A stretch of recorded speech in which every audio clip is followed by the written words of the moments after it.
성경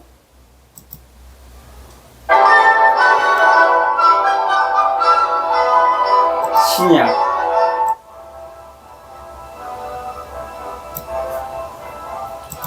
콜로새 신자들에게 보내는 서간. 볼 수 없는 하나님의 표상이신 그리스도. 콜로새는 히에라폴리스와 라우디케이아에 가까이 있고 에페소에서는 200km 떨어진 소아시아의 작은 도시였다. 콜로새, 히에라폴리스, 라우디케아의 그리스도교 공동체들은 바오로가 에페소에 있을 때 바오로의 제자 에파프라스에 의하여 세워졌다. 콜로새의 그리스도인들은 이교도 출신이었고 딘파와 아르키포스의 집과 같은 가정집에서 모였다. 콜로새 신자들에게 보낸 서간은 아마 에페소에서 55년과 57년 사이에 사도시고 필리핀들에게 보내는 서간을 쓸 때 더불어 감옥에서 썼을 것이다. 에파프라스는 바오로에게 콜로새 그리스도인들의 상황에 관하여 정보를 줬다. 콜로새 그리스도인들은 이방인, 유다인 그리스도인이 가지고 있는 여러 요소가 뒤섞인 이단의 위협을 받고 있었다. 그 이단의 주동자들은 천사들, 우주의 세력, 기타 하나님과 인간 사이의 중개 역할을 하는 존재들을 매우 중요시했다. 그들이 각 사람의 운명에 중요한 역할을 한다고 여겼다. 이런 생각은 결국 인간들을 지배한다는 황홀하고 신비스러운 세계를 이해하려고 쓰게 만들었다. 이 밖에도 그런 높은 세력들이 좋아할 여러가지 종교적 준수사항, 연중과 월중, 축일과 안식일의 준수사항, 음식에 대한 준수사항, 수덕이 요구하는 준수사항, 천사들과 우주 세력에 대한 예절 등을 신뢰하도록 이끌었다. 이 모든 것은 그리스도교 믿음을 심각하게 위협했다. 그래서 바오로는 그리스도께서 하나님과 하나님이 창조하신 세계 사이에 단 한 분뿐이신 중개자시라고 말한다. 창조로부터 구원과 만물의 화해에 이르기까지 모든 것이 그리스도를 통하여 실현된다. 하나님은 예수 그리스도를 우주의 머리로 삼으셨다. 그리스도와 함께 죽고 부활하고 당신과 결합해 있는 그리스도인들은 아무것도 또 그 누구도 두려워해서는 안 된다. 땅과 하늘에서 그 누구도 그리스도인들을 따돌리거나 노예로 만들 수 없다. 이제 앞으로는 그리스도에 대한 믿음 안에서 열심히 노력하고 사는 일이 참된 지혜와 자유를 얻는 단 하나의 길이다. 그리스도 안에서 새롭게 되는 일만이 사람들 사이의 장벽을 무너뜨릴 수 있고 기존의 불의한 사회의 인간관계와는 아주 다른 새로운 인간관계를 출발시킬 수 있다. 바오로가 콜로새에서 부딪히는 문제는 믿음과 불신 사이의 갈등이 아니다. 교회 자체 내부의 문제다. 즉 믿음에 대한 참된 해석과 거짓된 해석 사이를 가려내는 문제이다. 이 문제는 순전히 이론 문제가 아니다. 믿음의 기초를 이루고 있는 개념이 그리스도인 생활의 모든 실천을 결정하겠기 때문이다.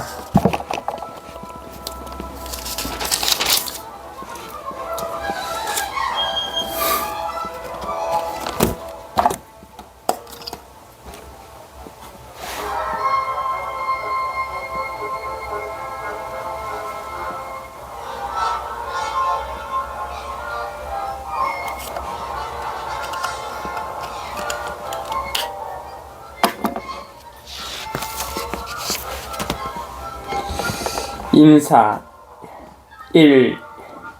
하나님의 뜻에 따라 그리스도 예수님의 사도가 된 바오로와 디모테오 형제가 골로새에 있는 성도들 곧 그리스도 안에서 사는 형제 신자들에게 인사합니다.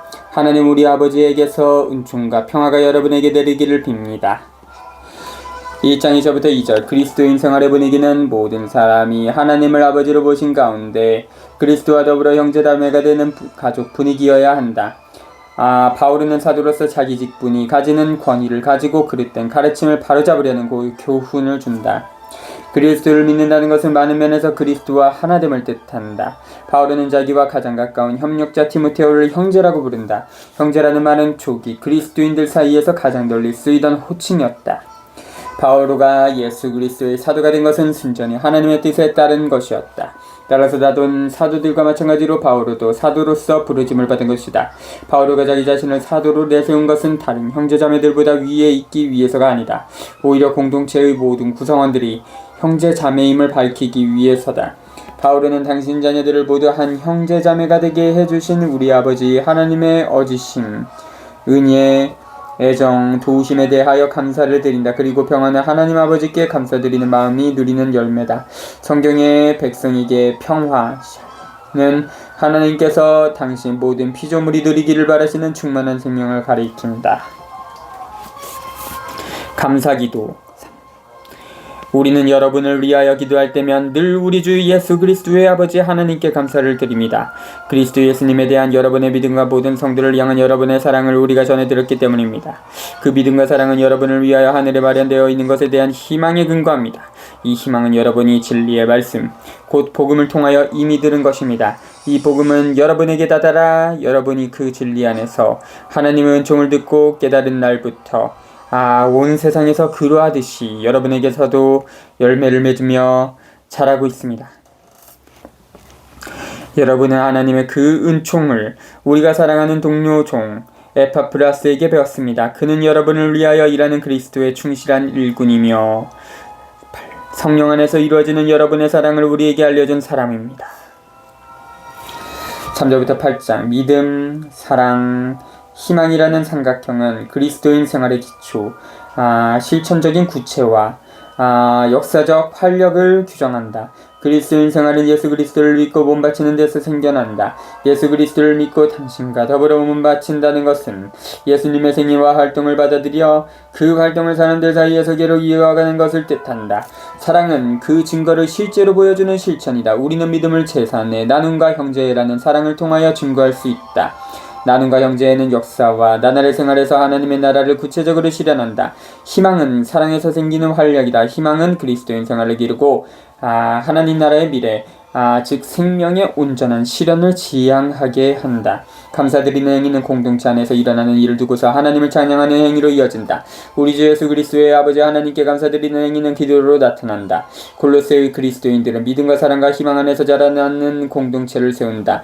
믿음과 사랑과 희망은 고여있지 않고 활력이 넘친다. 서로 연결되어 있고 서로를 보완한다.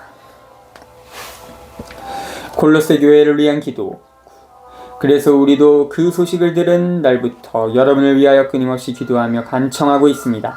곧 여러분이 모든 영적 지혜와 깨달음 덕분에 하나님의 뜻을 아는 지식으로 충만해져 주님께 합당하게 살아감으로써 모든 면에서 그분 마음에 들고 온갖 선행으로 열매 맺으며 하나님을 아는 지식으로 자라기를 빕니다.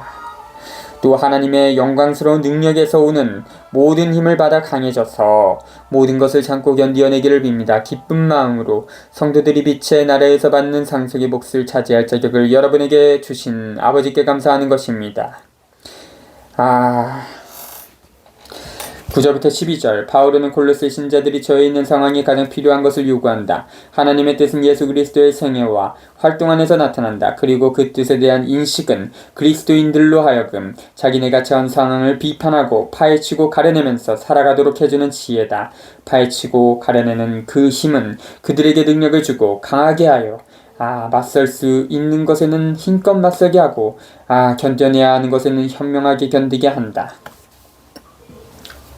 성령께서 주시는 지혜는 관념적인 목표가 아닌 실전적인 목표를 가리켜 보인다. 다시 말해서 성령의 지혜는 자기 뜻이 아니라 하나님의 뜻에 순종할 것을 요구한다. 하나님의 뜻에 순종하면 하나님의 상속자가 된다. 하나님 아버지의 뜻과 계획은 반드시 이루어진다. 바울은 골로새 신자들더러 눈을 떠서 자기들이 그리스도인으로서 이미 빛 안에서 하나님의 자녀로서 유산을 차지하고 있음을 깨달으라고 초래한다. 이 사실은 그들에게 기쁨을 안겨주고 하나님께 감사를 드리게 한다.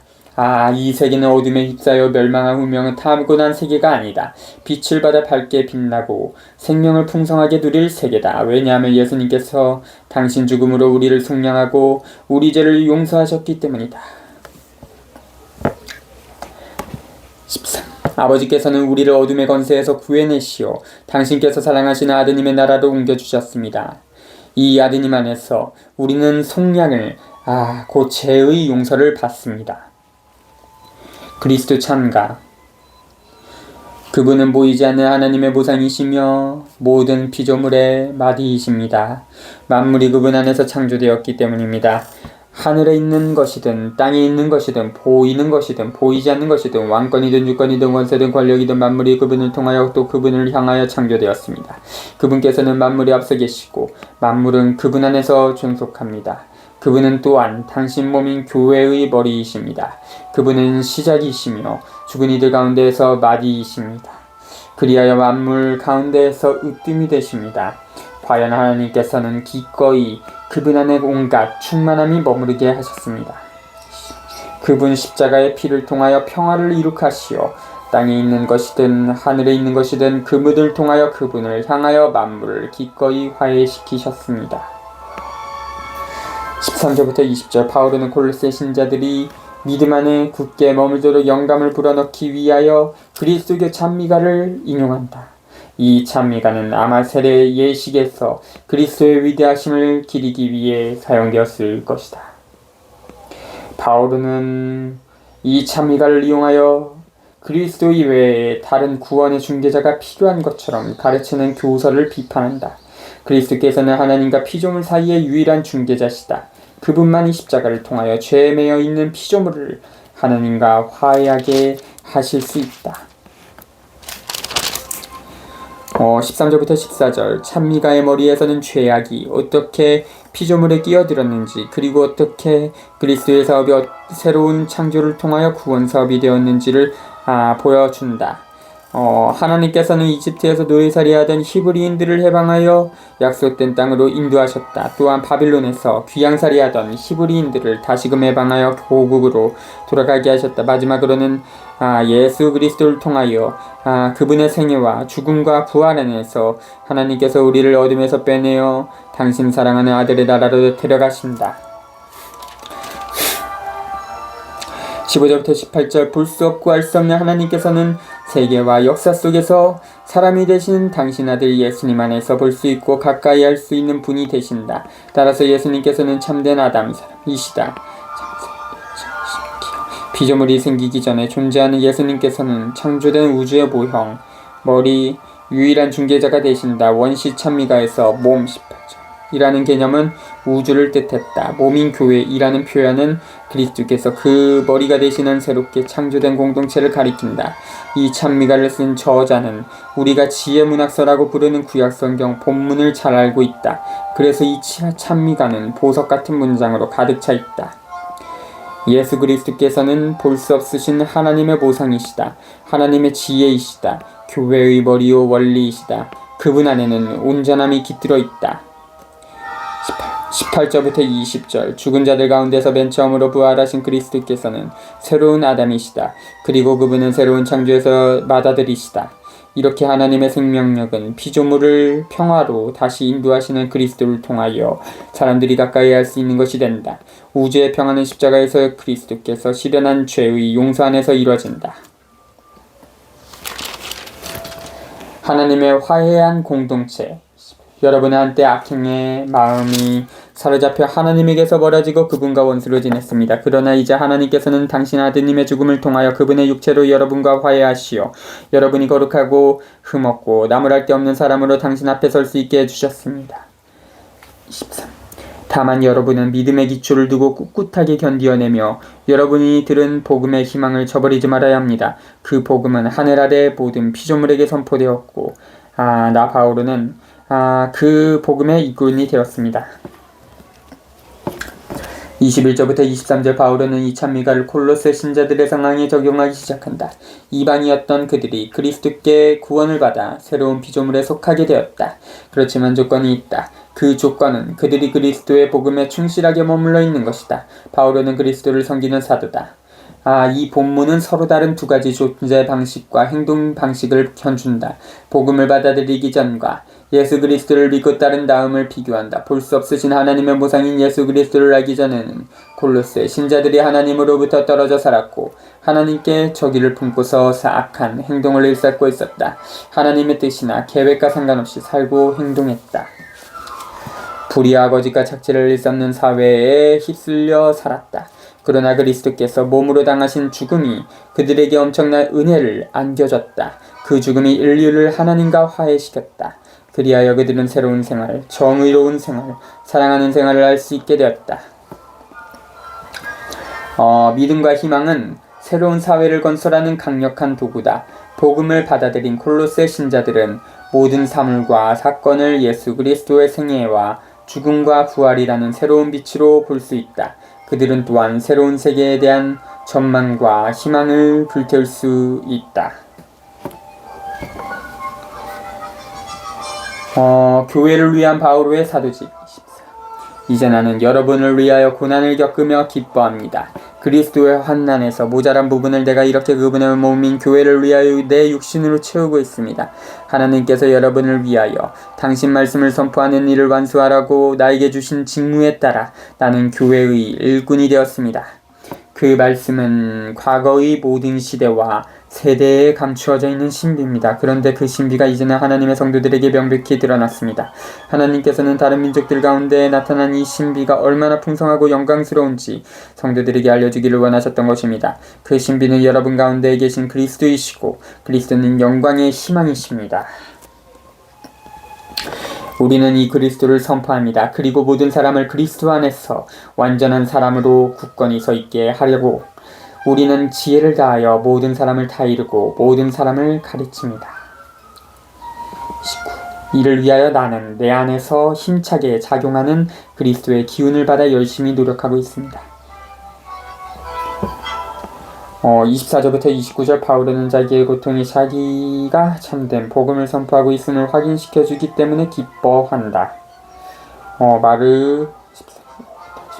사도 바오로가 수행하는 사명의 핵심은 하나님의 계획이라는 신비에 있다. 즉 하나님께서는 이방인도 그리스도를 통하여 실현된 구속에 참여하기를 바라신다는 신비에 있다. 이방인이었던 콜로세 신자들의 회개는 그 하나님의 계획을 볼 수 있게 나타내고 있다.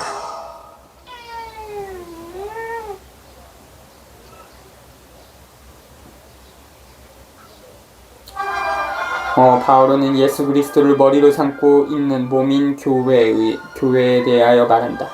그리스도의 몸인 교회는 머리이신 그리스도를 포함한다. 교회는 그리스도의 몸으로서 그리스도께서 당하신 고통을 계속 받는다.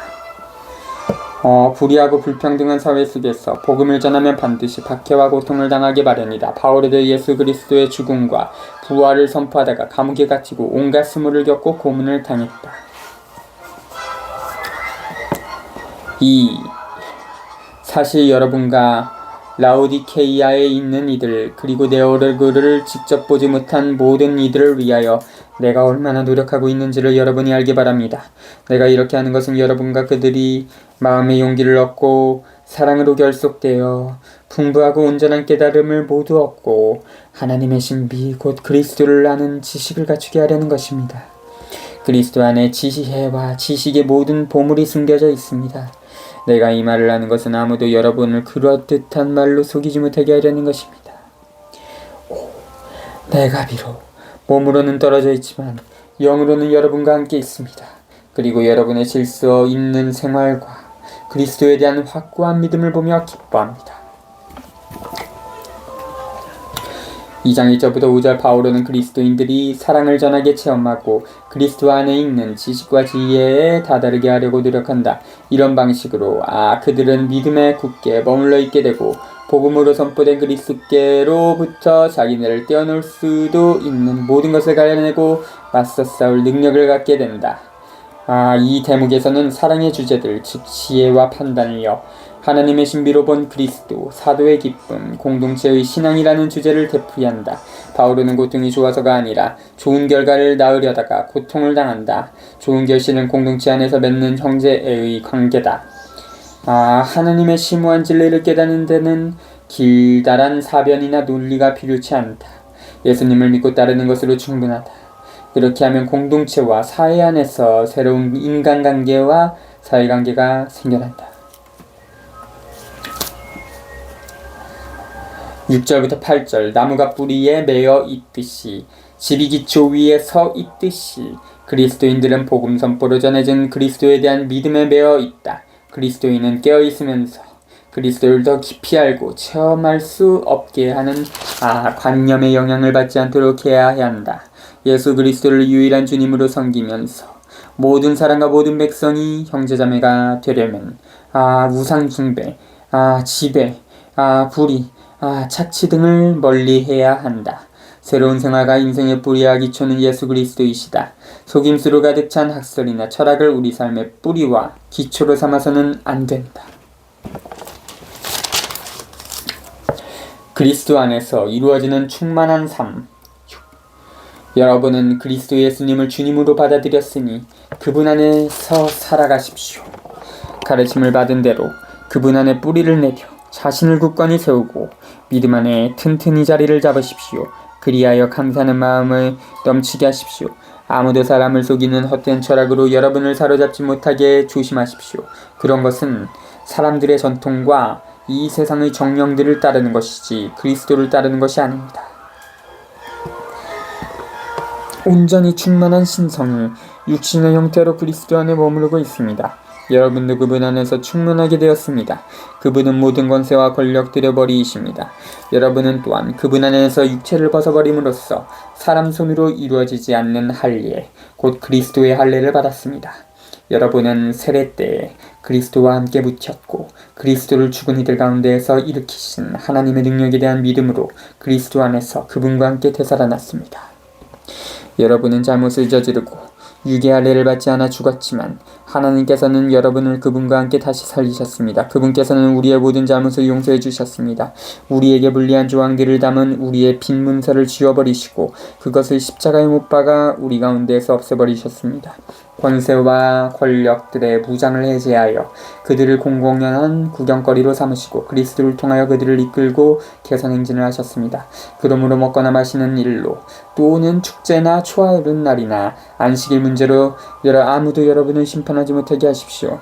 그런 것들은 앞으로 올 것들의 그림자일 뿐이고 실체는 그리스도께 있습니다. 거짓 겸손과 천사 숭배를 즐기는 자는 아무도 여러분을 실격시키지 못하게 하십시오. 그런 자는 자기가 본 환시에 빠진 나머지 현세적 생각까지 까닭없이 우쭐거립니다.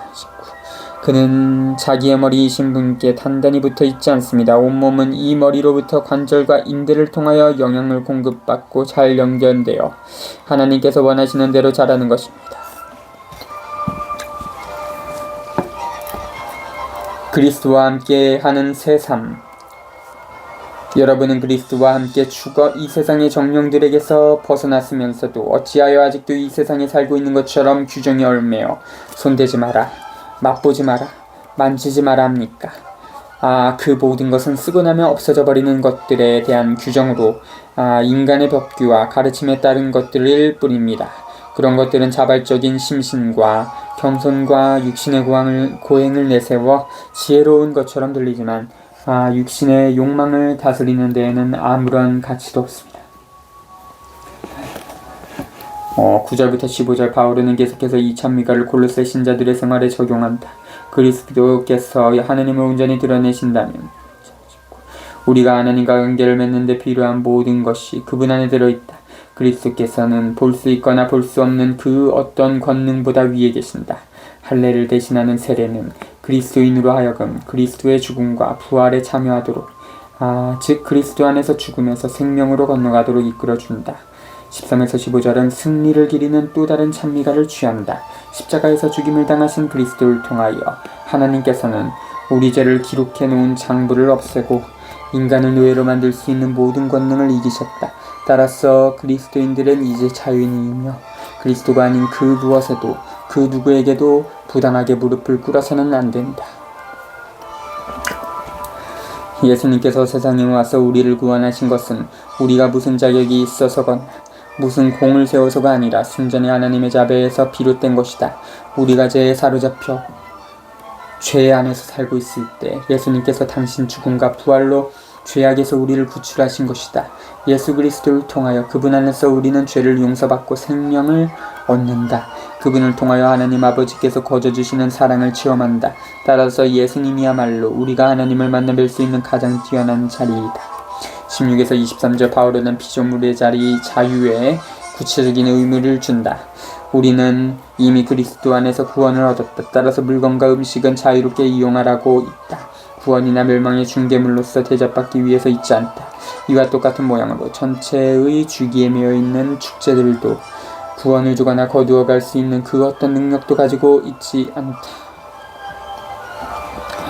세속의 유치한 원리들을 버린다는 것은 세상을 단순히 세상으로 여김을 뜻한다. 세상은 구원의 규범이 아니다. 그리스도를 유일한 성사로 받아들이는 일은 세상을 상대적인 것으로 만든다. 이런 방식으로 그리스도인들은 그리스도 안에서 온전한 자유를 누릴 수 있다. 그리스도 안에서 자유인으로 산다는 것은 세상의 불의한 요소들로부터 벗어나는 것을 뜻한다. 불의한 세상에 죽고 예수님과 더불어 정의로운 사람으로 다시 태어나는 것을 뜻한다. 낡은 인간을 헌옷 벗듯이 벗어버리고 새 인간을 새 옷 입듯이 입는 것을 뜻한다. 이것이 세례받는 의미다.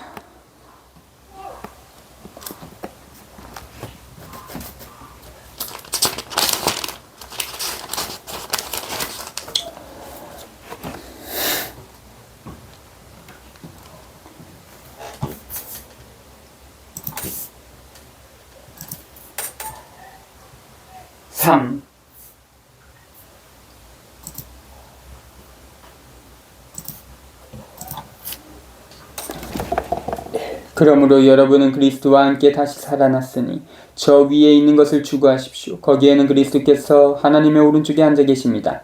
위에 있는 것을 생각하고 땅에 있는 것을 생각하지 마십시오. 여러분은 이미 죽었고 여러분의 생명은 그리스도와 함께 하나님 안에 숨겨져 있기 때문입니다. 여러분의 생명이신 그리스도께서 나타나실 때 여러분도 그분과 함께 영광 속에 나타날 것입니다. 3장 2절부터 4절 바울은 땅 위에 있는 사물이나 땅 위에서 일어나는 일을 무시하지 않는다. 하늘의 것들을 추구한다는 것은 예수 그리스도 안에서 계시된 새로운 생명과 인생을 발견하는 것을 뜻한다.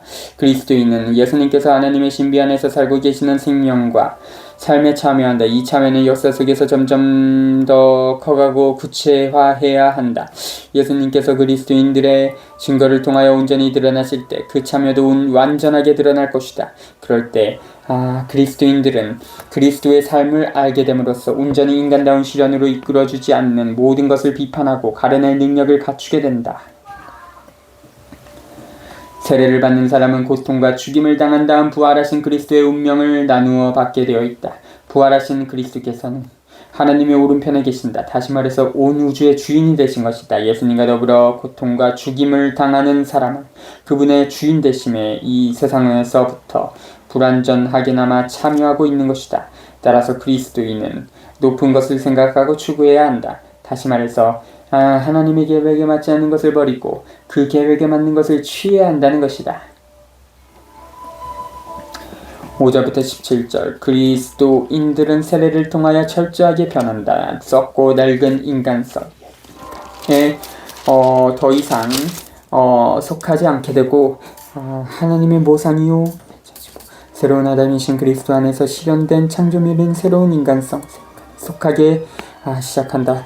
새로운 인을 내시하신 그리스도교 공동체 안에서는 인종, 종교, 문화, 사회계급에 따른 인간차별이 받아들여지지 않는다. 모든 사람이 평등하고 그리스도의 생명과 삶에 동등하게 참여한다.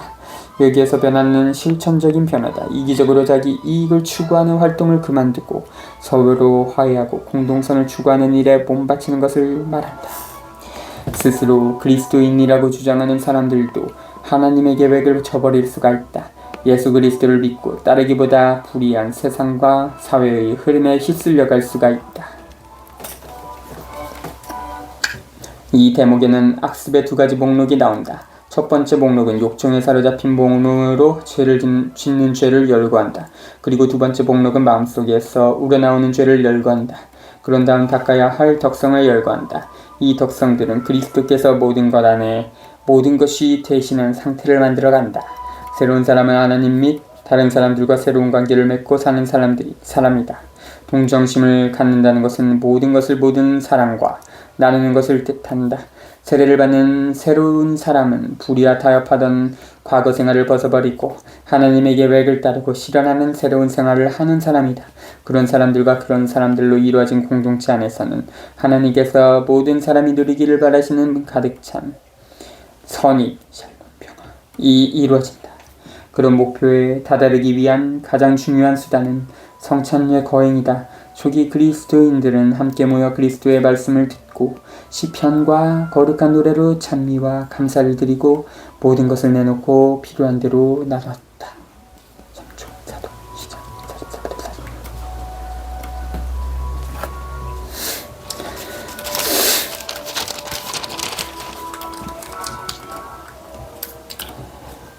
그러므로 여러분 안에 있는 현세적인 것들, 곧 불륜, 더러움, 욕정, 나쁜 욕망, 탐욕을 죽이십시오. 탐욕은 우상 숭배입니다. 이것들 때문에 하나님의 진동과 순종하지 않는 자들에게 내립니다. 여러분도 전에 이러한 것들에 빠져 지낼 때에는 그렇게 살아갔습니다. 그러나 이제는 분노, 격분, 악의, 중상, 또 여러분의 입에서 나오는 수치스러운 말 따위는 모두 버리십시오. 서로 거짓말을 하지 마십시오. 여러분은 옛 인간을 그 행실과 함께 벗어버리고 새 인간을 입은 사람입니다. 새 인간은 자기를 창조하신 분의 모상에 따라 끊임없이 새로워지면서 참지식에 이르게 됩니다. 여기에는 그리스인도, 유다인도, 할례받은 이도, 할례받지 않은 이도, 야만인도, 스키티아인도, 종도, 자유인도 없습니다. 그리스도만이 모든 것이며 모든 것 안에 계십니다. 그러므로 하나님께 선택된 사람, 거룩한 사람, 사랑받는 사람들께 마음에서 우러나오는 동정과 호의에 겸손과 온유와 인내를 입으십시오. 누가 누구에게 불평할 일이 있더라도 서로 참아주고 서로 용서해 주십시오. 주님께서 여러분을 용서하신 것처럼 여러분도 서로 용서하십시오. 이 모든 것 위에 사랑을 입으십시오. 사랑은 완전하게 묶어주는 끈입니다. 그리스도의 평화가 여러분의 마음을 다스리게 하십시오. 여러분은 또한 한 몸 안에서 이 평화를 누리도록 부르심을 받았습니다. 감사하는 사람이 되십시오. 그리스도의 말씀이 여러분 가운데 풍성히 머무르게 하십시오. 지혜를 다하여 서로 가르치고 다 이르십시오. 감사하는 마음으로 하나님께 시편과 찬미가와 영가를 불러드리십시오. 17. 말이든 행동이든 무엇이나 주 예수님의 이름으로 하면서 그분을 통하여 하나님 아버지께 감사를 드리십시오. 그리스도인의 가정. 18. 아내 여러분, 남편에게 순종하십시오. 주님 안에 사는 사람은 마땅히 그래야 합니다. 남편 여러분, 아내를 사랑하십시오. 그리고 아내를 모질게 대하지 마십시오.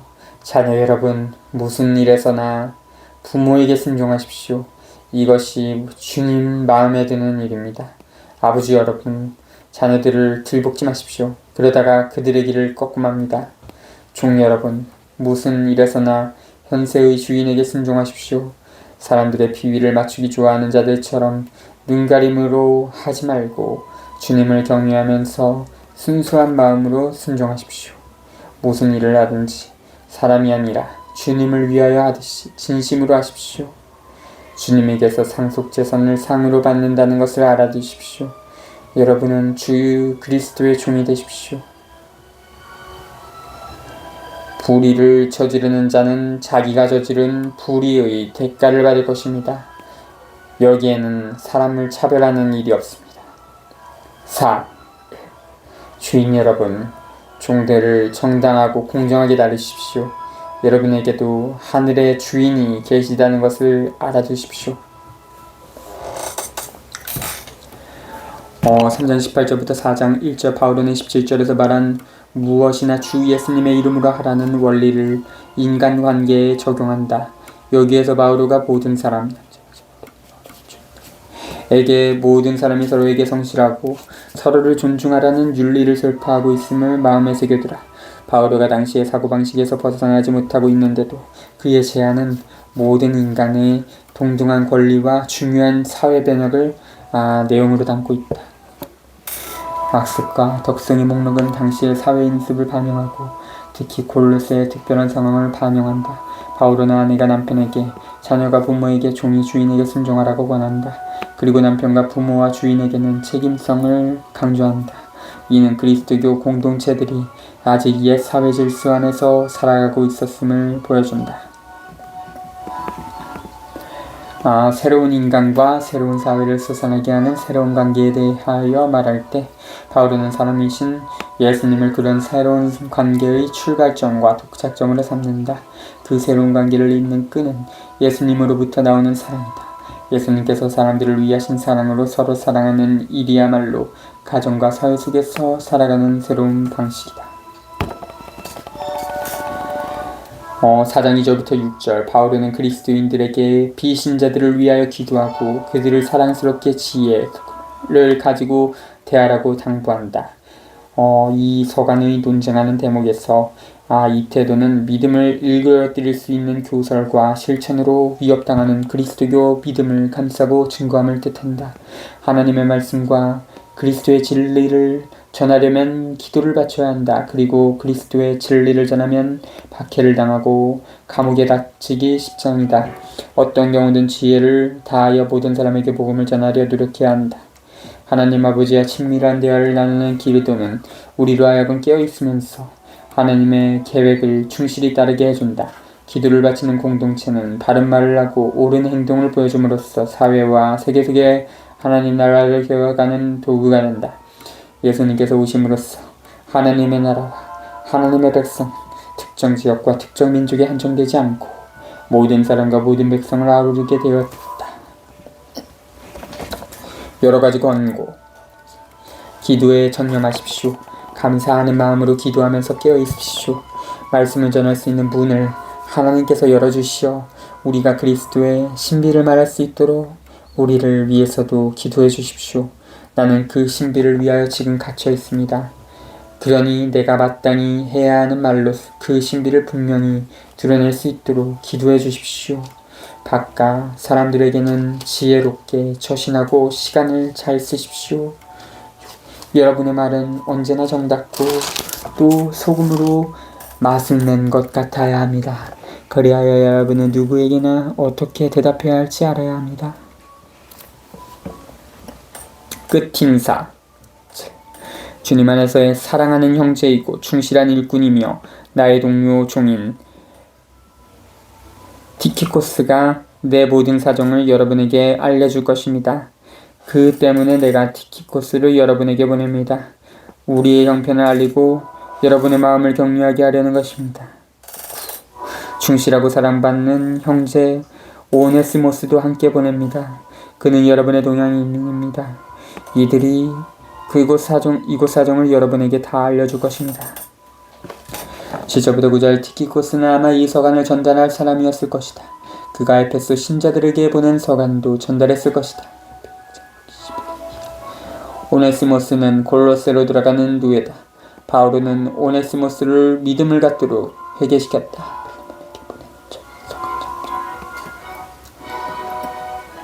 10절부터 18절 테살로니가 태생인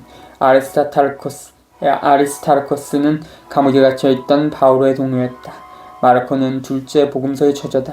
올바른 분이신 예수님 위에 있는 자를 우리는 아무도 알지 못한다. 바울의 제자 에파플라스는 콜로세 공동체를 만든 사람이었다.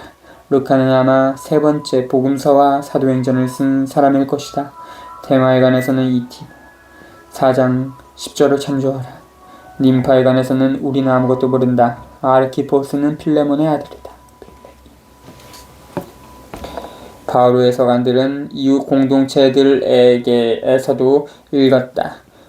라오디케이아에게 보낸 서간을 잃어버렸다. 어떤 사람들은 이 서간을 에페소 신자들에게 보낸 서간과 동일시한다.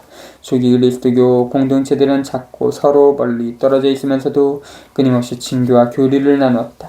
이 사실은 교회의 통일성이 굳어진 제도와 조직보다도 진교의 정신으로 이루어져야 함을 증거하고 있다. 당시의 교회들은 자기 안에 갇혀 있지 않았다. 오히려 그리스도의 교회임을 뚜렷이 자각하고 있었으며 여러 자락은 속에 세워졌으면서 또 하나같이 그리스도를 증거했다. 그리고 그리스도의 성령에 의하여 활기를 얻어 사랑과 친교의 신앙 공동체를 이뤘다. 나와 함께 갇혀있는 아리스타르코스 그리고 바르나바의 사촌 마르코가 여러분에게 인사합니다. 이 마르코에 관해서는 여러분이 이미 지시를 받았으니 그가 여러분에게 가거든 잘 받아들이십시오. 유스투스라고 하는 예수도 여러분에게 인사합니다. 할례받은 이들 가운데에서 하나님의 나라를 위하여 일하는 나의 협력자는 이들 뿐인데 이들이 나에게 위안이 되었습니다. 여러분의 동양이며 그리스도 예수님의 종인 에파프라스가 여러분에게 인사합니다. 그는 여러분이 완전한 사람으로 또 하나님의 모든 뜻에 확신을 가진 사람으로 굳건히 서 있도록 언제나 여러분을 위하여 열렬히 기도하고 있습니다. 나는 그에 관하여 증언할 수 있습니다. 그가 여러분을 위하여 또 라오디케이아와 히에라폴리스에 있는 이들을 위하여 수고를 많이 하고 있다는 것입니다. 사랑하는 의사 루카와 데마스가 여러분에게 인사합니다. 라오디케이아에 있는 형제들에게 또 님파와 그의 집에 모이는 교회의 안부를 전해주십시오. 여러분이 이 편지를 읽고 난 뒤에 라오디케이아 교회에서도 읽게 해주십시오. 그리고 라오디케이아에서 가는 편지를 여러분들 읽으십시오. 아르키포스에게는 이렇게 전해주십시오. 그대가 주님 안에서 받은 직무를 완수할 수 있도록 주의를 기울이십시오. 18. 이 인사말은 나 바오로가 직접 씁니다. 사슬에 묶여있는 나를 기억해 주십시오. 은총이 여러분과 함께하를 빕니다. 자주